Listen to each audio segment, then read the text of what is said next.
ces 62e journées Croix-Marine à Caen. Alors vous reconnaîtrez l'équipe des bénévoles, le comité local d'organisation et les bénévoles, à l'écharpe bleue que nous avons autour de nous. Voilà, notre intuition en préparant ces journées était d'interroger les nouvelles organisations. Et puisque nous étions chargés de l'organisation, nous nous sommes autorisés à faire du nouveau, du neuf. Alors notre première innovation a été de nous rapprocher de l'université, plus particulièrement de l'UFR de psychologie, de la maison de recherche en sciences humaines et son laboratoire, le CEREF, non seulement pour le plan logistique, mais surtout pour élaborer ensemble le programme que nous vous présentons pour ces 2 journées. Alors, pour commencer, je voudrais passer la parole je voulais passer la parole au président Sineux, qui voulait nous accueillir lui-même dans sa maison, mais vous savez que nous avons une concurrence un peu déloyale pour nos journées, notamment pour cette séance inaugurale, puisque François Hollande est à Cherbourg et qu'il a aspiré un certain nombre des intervenants qui sont prévus sur votre programme. Alors, c'est M. Delahaye, premier président de l'université, qui va vous accueillir en son nom.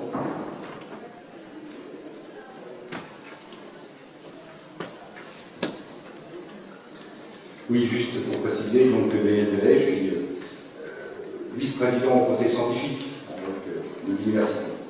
Donc, Madame la première adjointe, messieurs les présidents et vice-présidents de l'association régionale d'aide à la santé mentale de l'association Croix-Marine, et monsieur le président de la fédération d'aide à la santé mentale de l'association Croix-Marine, chers collègues, mesdames et messieurs les participants à cette 62e Journée nationale de formation continue de la Fédération d'aide à la santé mentale de l'association Croix-Marine, je vous souhaite la bienvenue et je tiens à signaler que nous sommes heureux de vous accueillir dans les murs de l'Université de Caen. Alors, je vais être très bref, parce que je remplace effectivement pied levé le président Pierre Sineux, qui a été obligé d'avancer son voyage vers Cherbourg pour la rencontre avec le président de la République, et donc il m'a demandé de vous présenter ses excuses. Je disais donc que j'étais très heureux, que nous étions très heureux de vous accueillir dans ces murs d'université, car je sais que ces journées sont organisées tous les ans par différentes régions et que pour la 62e journée 2013, c'est la Basse-Normandie qui a été élue et que pour la première fois, ces journées se tiennent dans les locaux de l'université de la région d'accueil. Et pour nous, c'est un point extrêmement important, un signe très important.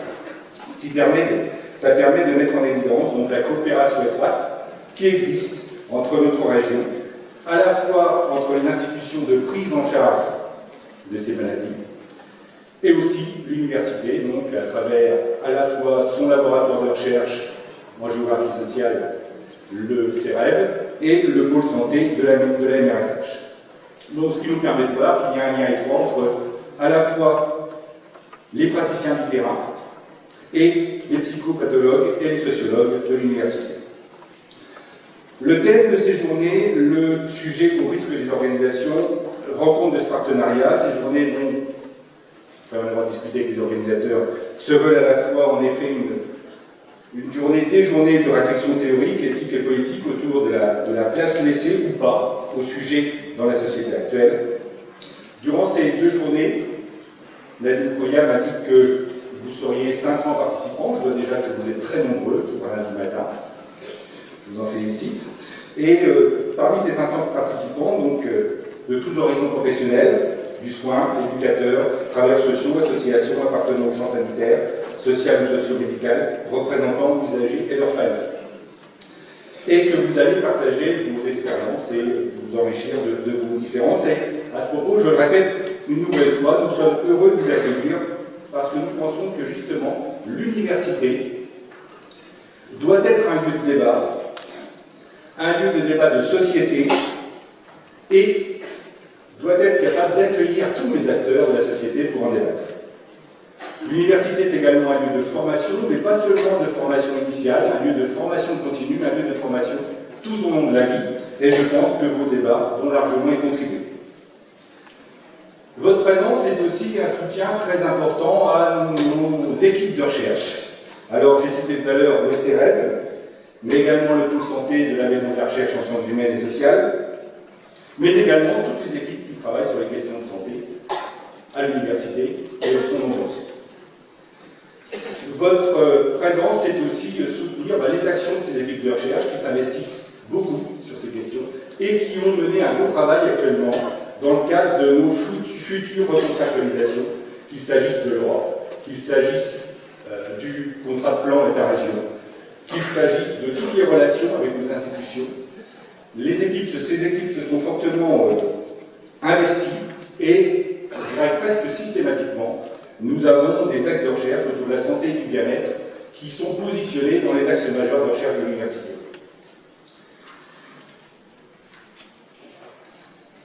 Alors, le sujet que vous abordez aujourd'hui, le sujet au risque des organisations, reste-t-il encore une place pour un individu, non pas défini par des normes de plus en plus contraignantes, mais par une subjectivité avec tout ce qu'elle implique? C'est une belle question.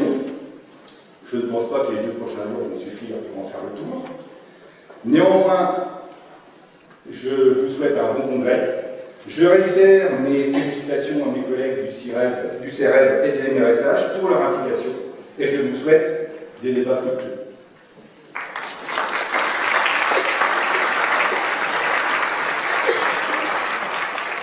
Voilà, merci Monsieur Devalet. Donc vous êtes effectivement environ 500, entre 5 et 600 personnes inscrites à ce congrès. Et parmi vous, beaucoup de jeunes, puisque nous sommes à l'université et nous avons la joie d'accueillir beaucoup d'étudiants. Alors certains sont encore sur le stade d'accueil, certains nous rendent service, mais voilà, c'était un des enjeux de notre congrès que d'inviter un bon nombre de jeunes. Vous venez des 4 coins de la France et peut-être même de Belgique. Vous arrivez à Caen, capitale de la Basse-Normandie, et je vais passer très rapidement la parole à Madame Ferrer, premier maire adjoint de Caen. Non sans l'avoir remercié pour l'accueil dans la ville, la facilitation que l'on a eue pour organiser ces journées à Caen, grâce à nos rencontres à la mairie. Vos équipes, les personnels de la mairie nous ont vraiment facilité les choses, et hier nous avons pu bénéficier d'une visite avec les membres qui étaient à l'Assemblée générale de la fédération, une visite de la mairie, et nous avons été très bien accueillis dans les locaux. Alors pour tout ça, merci, et merci de nous accueillir dans votre ville.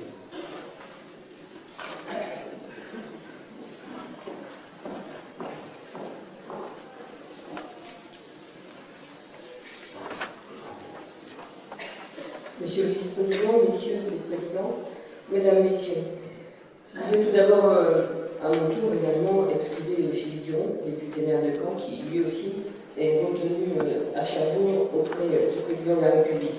Je veux dire que je suis ravie de pouvoir vous accueillir à Caen, dans la capitale régionale, comme vous l'avez dit, et je vous remercie de vos remerciements que je transmettrai à toutes nos équipes de la ville. Peut-être vous dire quelques mots pour celles et ceux qui viendraient pour la première fois à Caen, pouvoir vous présenter ma ville, notre ville, et vous donner envie, peut-être d'y revenir, d'apprécier votre séjour à l'occasion de cette conférence, mais aussi vous donner envie d'y revenir plus longuement. Je suis certaine que non seulement la visite que beaucoup d'entre vous ont pu réaliser hier soir, mais les visites que vous aurez peut-être le temps de faire ces jours-ci vous donneront donc cette envie. Donc quelques mots pour vous présenter notre ville qui offre à nos habitants un cadre de vie de qualité avec un plan de plaisance en cœur de ville, un remarquable patrimoine historique, même si la ville a été détruite à 70% pendant les bombardements de la Seconde Guerre mondiale. Il y a encore de nombreux bâtiments, et en particulier ceux qui accueillent l'hôtel de ville, comme ceux qui accueillent le siège du conseil régional, et puis à quelques pas d'ici, le château de Caen. De nombreux parcs, de nombreux jardins, et également une offre culturelle très importante. Je pense particulièrement à la dernière exposition que nous avons accueillie dans les musées présents dans le château, dans le cadre de Normandie Impressionnisme. Ce sont près de 100 000 visiteurs qui, en 4 mois, ont pu apprécier ces expositions de très grande qualité. Alors, quand on compte 110 000 habitants, l'aire urbaine, c'est à peu près 370 000 habitants, et nous ne sommes qu'à 12 km des côtes normandes, qui, elles aussi, sont très appréciées des visiteurs, des touristes, mais aussi des locaux. Nous sommes ici à l'université de Caen-Basse-Normandie, l'une des plus anciennes universités de France. Elle avait été construite en 1432. Vous imaginez bien sûr, qu'elle a été reconstruite vu l'architecture d'aujourd'hui, car détruite pendant la guerre. Mais vous dire voilà, qu'on est vraiment là sur un site de connaissances, un site de savoir. Plus de 24 000 étudiants y sont présents sur ce campus ou sur l'un des 3 autres répartis dans la ville. Et nous sommes ici en cœur de ville, à quelques pas du centre-ville, juste traverser l'esplanade et ensuite le château, et vous êtes à 5 minutes à pied du cœur de notre ville. La particularité de cette université repose sur sa pluridisciplinarité, avec une forte compétence en matière de sciences humaines et sociales.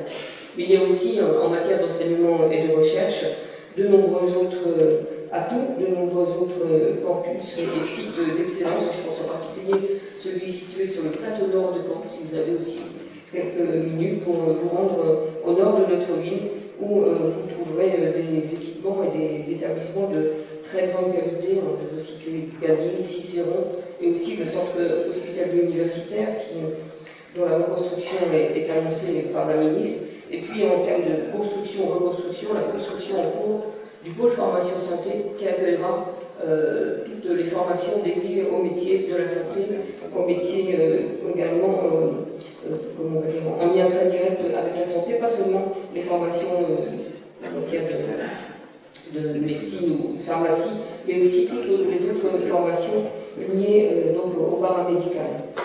Voilà, donc quelques mots, sans vouloir être trop longue, pour vous présenter très rapidement, j'en ai bien conscience, notre ville, mais je vous laisserai le plaisir de découvrir les différents sites que j'ai évoqués, et encore une fois, vous dire, pour ce qui nous concerne, vous serez toujours les bienvenus à Caen, à l'hôtel de ville en particulier, mais plus généralement à Caen, et nous souhaitons que vous puissiez, ou souhaitiez y revenir rapidement et plus longuement.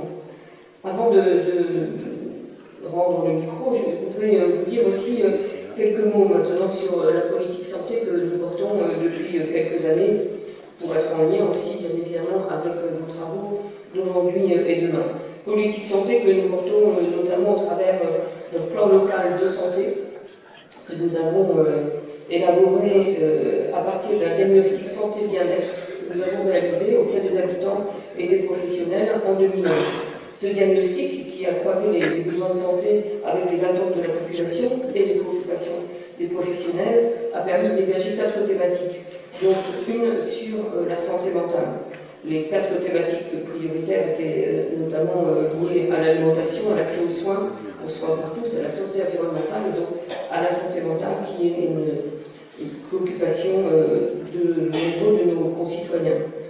Vous dire rapidement les principaux résultats de ce diagnostic santé-bien-être, en vous rappelant ou en vous indiquant que la Basse-Normandie et le territoire canet en particulier sont très concernés par le suicide, notamment chez les femmes. Le recours des canets au séjour de type troubles névrotiques et troubles liés au stress au sein d'un centre hospitalier est en forte augmentation ces dernières années.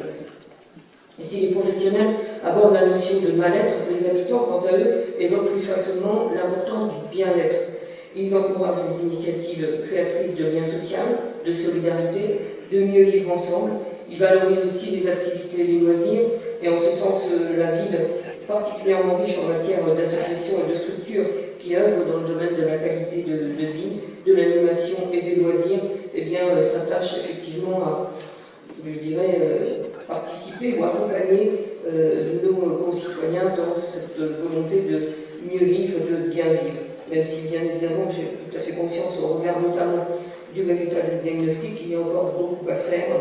Beaucoup à faire également dans le domaine de la consommation de l'alcool, qui est aussi importante dans notre région et dans notre ville. La ville s'appuie, pour intervenir sur ces thématiques de santé, s'appuie sur des structures de soins et de prévention qui sont très présentes sur notre territoire et très compétentes et très efficaces, qui peuvent accompagner, soit au travers d'associations, je le disais, ou d'autres structures, accompagner, soutenir, aider les malades. Voilà donc les quelques mots que je voulais vous dire au nom de la ville. Vous rappeler encore une fois que je suis non seulement ravie de vous accueillir dans notre ville pendant 2 jours, que nous sommes à votre disposition pour toute information pratique, comme ça a été dit. Les services de la ville et les élus seront heureux de vous retrouver en d'autres circonstances dans notre ville. Je vous souhaite de bons travaux, de bons échanges qui, je sais pas, voilà, votre programme vont être denses, nombreux, mais j'en suis certaine tout à fait fructueux. Très bonne conférence.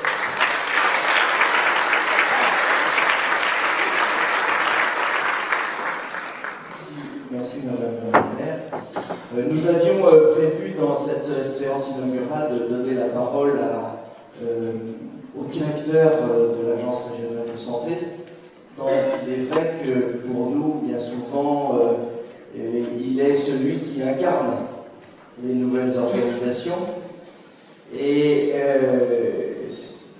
voilà, lui aussi a été inspiré à Cherbourg. Alors, je ne vais pas parler à sa place. Et donc, je vais tout de suite donner la parole à Bernard Durand. Bernard Durand est président de la Fédération Croix-Marine pas de Basse-Normandie, la Fédération nationale, la FASM, d'aide à la santé mentale Croix-Marine, depuis près de 10 ans. Et son enthousiasme militant ne se dément pas. Donc, Bernard, à toi la parole pour nous accueillir.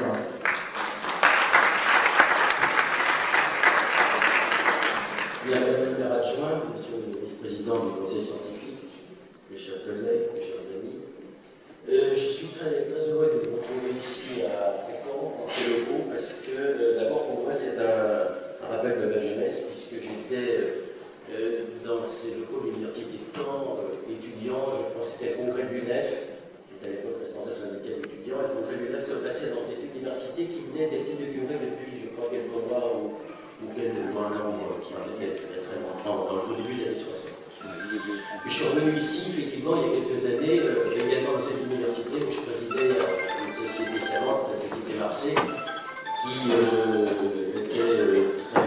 qui se centrait sur les troubles de la perpéralité. Ça, c'était au début des années 2000. Voilà, donc je suis très heureux de me retrouver là, personnellement, dans ces locaux. Et je dois féliciter effectivement l'équipe locale d'avoir eu cette idée de renouer ce lien, effectivement, qu'on a eu à un certain moment, parce que ce n'est pas la première fois que le Journée Croix-Marine se passe dans des locaux universitaires. Au moment, je crois que je suis rentré pour la première fois dans le bureau de cette fédération, vers 85 et 86, les journées se passaient effectivement les visités dans des locaux, je veux dire, qui étaient bien très agréables que ceux que vous nous offrez. Et on doit vous en remercier. Le sujet qui a été choisi, effectivement, le sujet est une question tout à fait centrale et je crois même une question, je dirais, urgente, sur laquelle il nous faut réfléchir.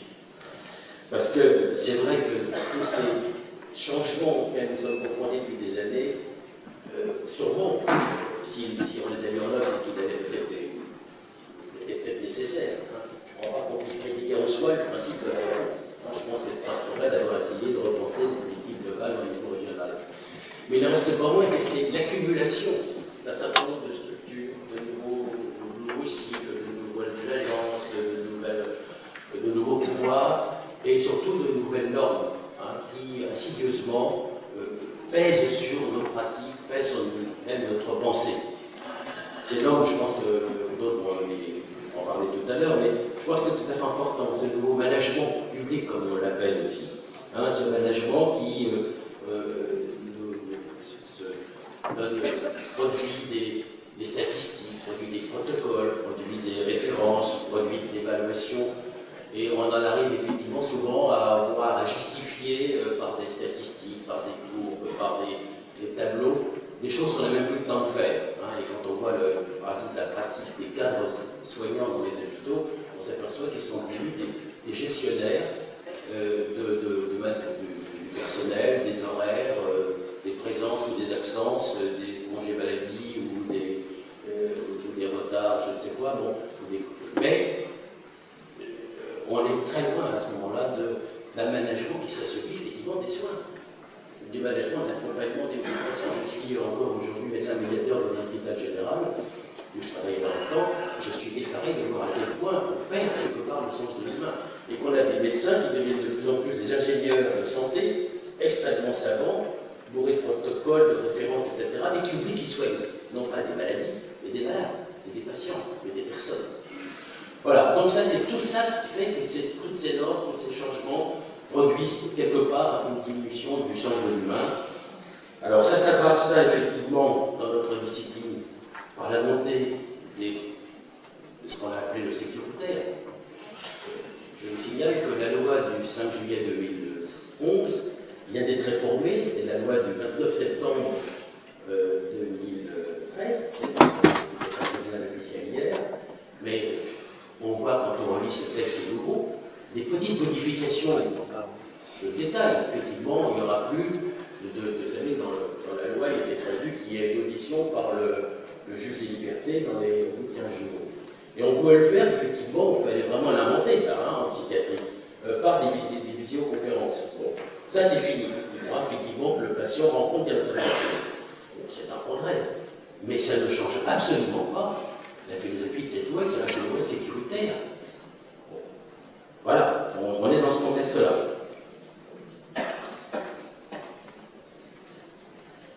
Autre chose qui est tout à fait inquiétante, c'est, je disais à l'instant pour la médecine en général, mais dans notre discipline aussi, en psychiatrie, on voit effectivement à quel point on a affaire à un changement de culture. Et pour développer une psychiatrie scientifique, mais basée sur des références médicales, basée sur ce qu'on appelle la médecine basée sur les points, pour être scientifique, on exclut complètement toutes les sciences humaines. Et on voit des jeunes psychiatres aujourd'hui qui sont tout à fait férus de protocoles, d'échelles, tout ça pour prescrire très vite la molécule qu'il faut, sans se rendre compte qu'ils sont complètement instrumentalisés par les laboratoires et la puissance que ceci représente à un niveau international, puisqu'ils sont arrivés par exemple à produire une nouvelle classification dont on sait à quel point, le DSM-5 qui vient de sortir il y a quelques mois, est une classification totalement influencée par les laboratoires.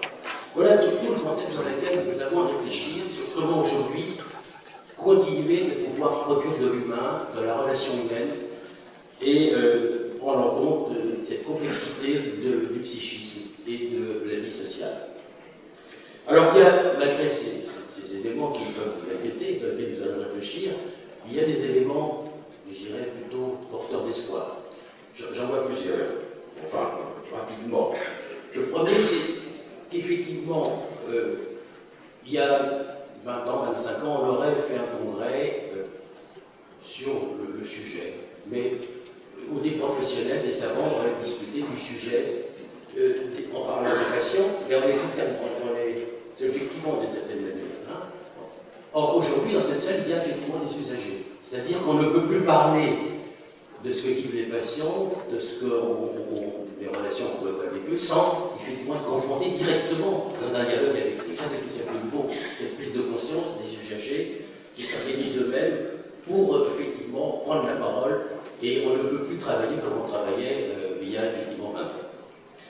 L'autre élément intéressant et également que je pense, qui est une source d'espoir, c'est et votre propos, Madame le maire, et votre collègue hier soir aussi, c'est effectivement de voir à quel point les collectivités locales se sont saisies de cette question. Alors c'est vrai que c'est compliqué parce que la souffrance psychique, elle se manifeste aussi souvent, votre collègue qui s'occupe du social le disait hier, effectivement dans des manifestations sociales. On a affaire à des gens qui sont parfois dans la rue, qui n'ont pas de logement, et puis on peut prendre ça uniquement comme ça, mais s'apercevoir que c'est plus compliqué. Hein. Et que la question du logement, qui est une question centrale, elle souvent se rendue de difficultés psychiques, de souffrances terribles, et que si on ne prend pas en compte celle-ci, on n'arrivera pas les problèmes sociaux non plus. Mais en même temps, pour régler ces problèmes psychiques, il faut aussi prendre en compte les problèmes sociaux. Donc c'est tout à fait important que les collectivités locales se préoccupent de ça et ont compris qu'on ne pouvait plus ignorer le problème de la maladie mentale. Votre collègue hier disait, bon, moi je connaissais ça parce que j'ai signé des certificats d'internement. Donc, je pense qu'aujourd'hui, on voit que les collectivités locales, les élus locaux ont compris qu'il n'y avait pas que ça à faire, qu'ils avaient beaucoup d'autres dimensions à prendre en compte pour effectivement exercer de manière la plus juste et la plus engagée, je dirais, leur responsabilité d'élu local.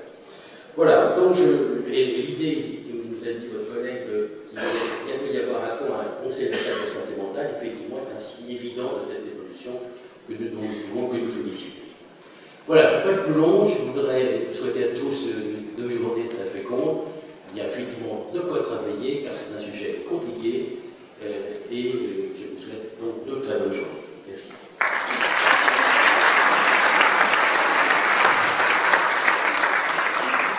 Voilà, merci Bernard, merci Madame le maire, merci Monsieur le Président pour vos mots de bienvenue. Notre programme scientifique va être dense, mais nous avons tenu à l'alléger un petit peu tout au long de ces 2 journées par quelques propositions plus culturelles. Vous avez pu peut-être, en entrant, apercevoir l'exposition des dessins d'Yvonne Guégan avec des photos de Tristan Vallès à propos, évidemment, de la maladie mentale. Tristan Vallès a fait des photos mémoire dans l'hôpital psychiatrique de Caen, le Sauveur, avant qu'un certain nombre de ces bâtiments ne soient détruits, etc. Je vous laisse découvrir ça. Et puis, on peut prendre ça uniquement comme ça, puis s'apercevoir que c'est plus compliqué. Hein. Et que la question du logement, qui est une question centrale, elle est souvent sous-tendue de difficultés psychiques et de souffrances terribles. Et si on ne prend pas en compte celle-ci, on n'aura pas les problèmes sociaux non plus. Mais en même temps, pour régler ces problèmes psychiques, il faut aussi prendre en compte les problèmes sociaux. Donc c'est tout à fait important que les collectivités locales se préoccupent de ça et ont compris qu'on ne pouvait plus ignorer le problème de la maladie mentale. Votre collègue hier disait, bon, moi je connaissais ça parce que j'ai signé des certificats d'internement. Je pense qu'aujourd'hui, on voit que les collectivités locales, les élus locaux ont compris qu'il n'y avait pas que ça à faire, qu'ils avaient beaucoup d'autres dimensions à prendre en compte pour effectivement exercer de manière la plus juste et la plus engagée, je dirais, leur responsabilité des élus locaux. Voilà, donc l'idée que nous a dit votre collègue qu'il va y avoir à quoi un conseil local de santé mentale, effectivement, est un signe évident de cette évolution que nous féliciter. Voilà, je ne suis pas plus long, je voudrais souhaiter à tous 2 journées très fécondes. Il y a effectivement de quoi travailler, car c'est un sujet compliqué, et je vous souhaite donc 2 très bonnes journées. Merci.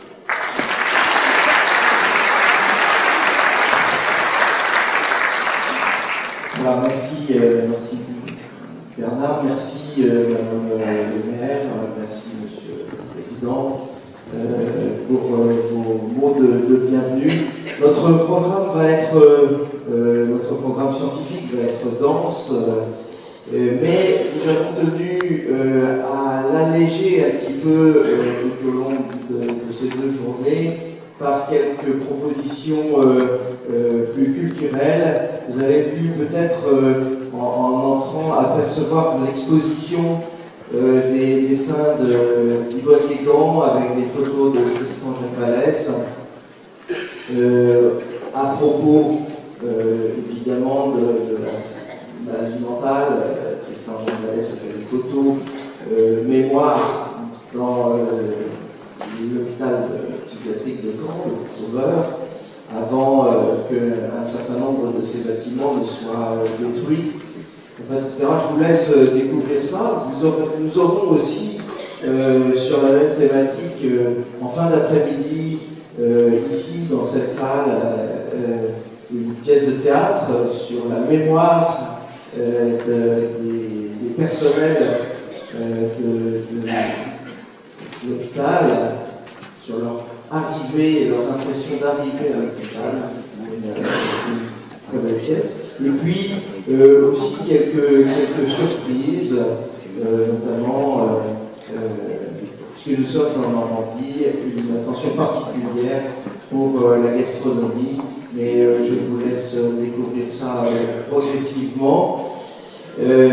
Voilà.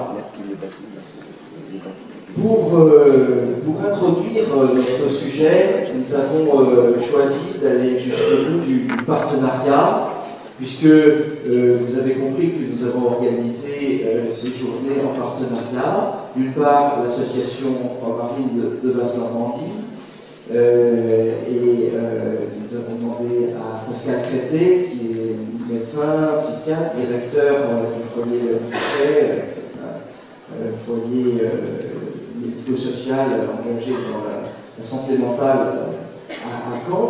Donc il fera l'introduction de cette journée avec Madame le professeur Nadine Fonda, qui est toute nouvelle doyen de la faculté de psychologie de Caen. Et ils vont donc nous introduire dans le sujet à deux voix. Je vous laisse la parole, chers amis.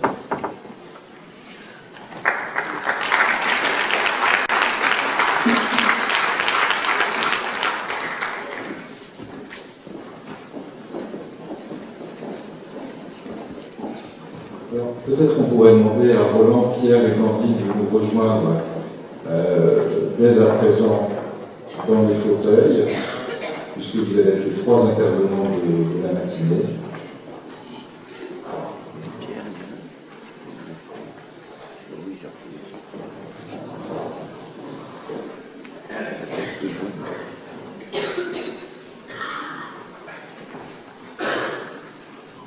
Merci.